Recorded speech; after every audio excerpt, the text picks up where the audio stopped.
আমাদের দেশের শিক্ষকরা, আমাদের দেশের নানান অংশের পেশাজীবীরা তাদের রক্তের মধ্য দিয়ে তাদেরকে সরকারে বসিয়েছেন। খবর পেলাম তারা নাকি 300 কোটি টাকা কোন মন্ত্রণালয়ে গাড়ি কিনছেন, কিন্তু শিক্ষকদের জন্য বেতন ভাতার জন্য বাড়াতে গেলেই তাদের কাছ থেকে শুনতে হয় সরকারের কাছে টাকা নাই। প্রত্যেক উপদেষ্টা নিজের আখের ঘুষানোর কাজ করে রেখেছেন এবং আমাদেরকে দুঃখের সাথে লক্ষ্য করতে হচ্ছে এই ইন্টারিম গভর্নমেন্টকে এত আশা আকাঙ্ক্ষার মধ্য দিয়ে আমরা প্রতিষ্ঠা করেছি, সেই ইন্টারিম গভর্নমেন্ট আজ মানুষের বিপক্ষে এসে দাঁড়িয়েছে, শিক্ষার বিপক্ষে এসে দাঁড়িয়েছে। কোটা সংস্কার আন্দোলনের পরে গণঅভ্যুত্থান পরিলক্ষিত হয়েছে। তারপরে আমাদের একটা আশা ছিল বাংলাদেশে একটি শিক্ষা কমিশন গঠন করা হবে। বাংলাদেশের শিক্ষা ব্যবস্থা উদ্দেশ্য প্রণোদিত ভাবে ধ্বংসের পর্যায়ে নিয়ে যাওয়ার যে চতুরতা শেখ হাসিনা দেখিয়েছে সেটাকে ঠেকিয়ে দেওয়ার চেষ্টা ইন্টারিম গভর্নমেন্ট করবে। দুঃখের সাথে লক্ষ্য করলাম পুরো দেশ থেকে নির্বাচনের দিকে ঠেলে নেওয়া হলো, কিন্তু আমার প্রিয় শিক্ষকদের, আমাদের ছাত্রদের, শিক্ষার্থীদের আশা আকাঙ্ক্ষা পূরণ করার কোন উদ্যোগ নেওয়া হলো না। যেই সরকারি ক্ষমতায় আসার চেষ্টা করুক না কেন, সেই সরকারকেই শিক্ষা কমিশন গঠন করে তদুপরি সকল তদন্ত সম্পন্ন করে বাংলাদেশের শিক্ষা ব্যবস্থা কারা এই অপর্যায়ে নিয়ে এসেছে তাদের বিরুদ্ধে আইনানুগ ব্যবস্থা গ্রহণ করতে হবে। বুলেট দিয়ে গুলি করার চেয়ে কোন অংশেই শিক্ষা ব্যবস্থা ধ্বংস করা, প্রশ্ন ফাঁসের সাথে সংযুক্ত থাকা কোন অংশেই কোন কম অপরাধ নয়। বাংলাদেশের শিক্ষা ব্যবস্থাকে ধ্বংস করার জন্য সবচেয়ে বেশি যেটা করা হয়েছে, আমাদের শিক্ষকদেরকে অবমূল্যায়ন করা হয়েছে। আমাদের প্রিয় শিক্ষকদেরকে ট্রেনিং থেকে শুরু করে তাদের বেতন ভাতার ব্যাপারে চরম উদাসীনতা প্রকাশ করা হয়েছে।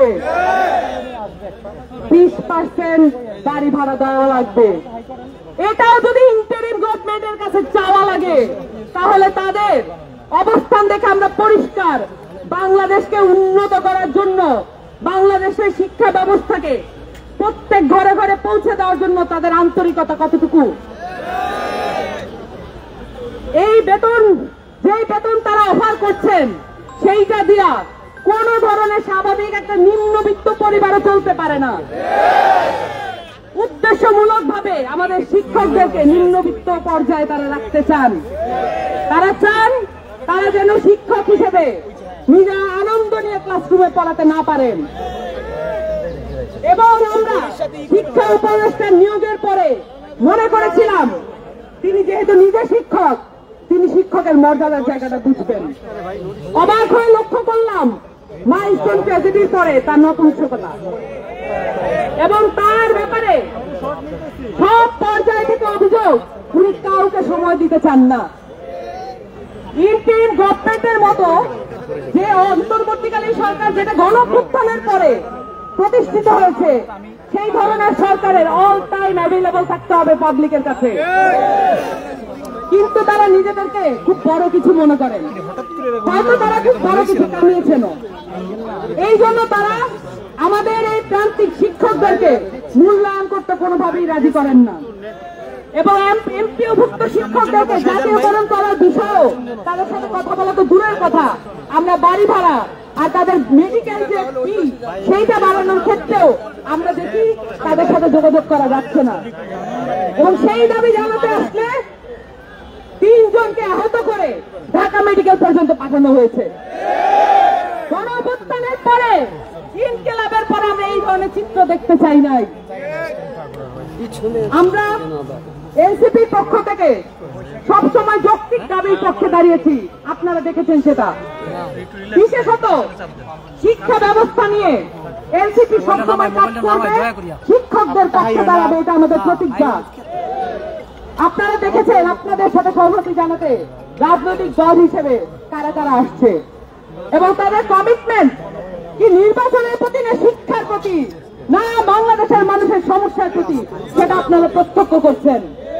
বাংলাদেশের মানুষ সামনে নির্বাচনে নিশ্চয়ই ভোট দেওয়ার সময় এগুলো মনে রাখবে। আপনাদের সকলকে আপনাদের দাবিতে অবিচল থাকার অনুরোধ করছি এবং সেই সাথে জাতীয় নাগরিক পার্টি এনসিপি সবসময় শিক্ষার যৌক্তিক দাবির পক্ষে থাকবে এই প্রতিজ্ঞা আমরা ব্যক্ত করছি এবং আপনাদের সাথে এই দাবির প্রতি আমরা সংহতি জানাচ্ছি। আসসালামু আলাইকুম।